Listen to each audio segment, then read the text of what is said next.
আমতলা বাজারে ইয়াফাত ফিলিং স্টেশনে ভ্রাম্যমাণ আদালতের অভিযান, জরিমানা। ঝিনাইদহ জেলা প্রতিনিধি মোহাম্মদ সবুজ হোসেন। ঝিনাইদহ সদর উপজেলার ৭ নং মহারাজপুর ইউনিয়নের আমতলা বাজারে অবস্থিত ইয়াফাত ফিলিং স্টেশনে ভ্রাম্যমাণ আদালতের অভিযান পরিচালনা করা হয়েছে।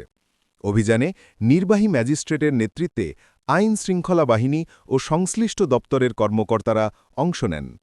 অভিযান চলাকালে ফিলিং স্টেশনটিতে অবৈধভাবে ২০০ লিটার পেট্রোল মজুদ রাখার প্রমাণ পাওয়া যায়।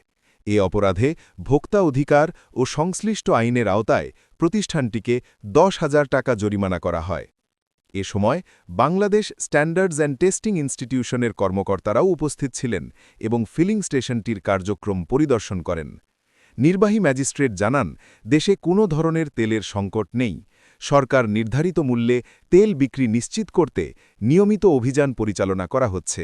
তিনি আরও সতর্ক করে বলেন, কৃত্রিম সংকট সৃষ্টি বা অতিরিক্ত মুনাফার আশায় তেল মজুদ রাখা আইনত দণ্ডনীয় অপরাধ। স্থানীয়দের মতে, এ ধরনের অভিযান অব্যাহত থাকলে বাজারে স্বাভাবিক দামে জ্বালানি তেল পাওয়া সহজ হবে এবং অসাধু ব্যবসায়ীদের দৌরাত্ম্য কমে আসবে। প্রশাসন সূত্রে জানা গেছে, ভবিষ্যতেও এ ধরনের অভিযান জোরদার করা হবে।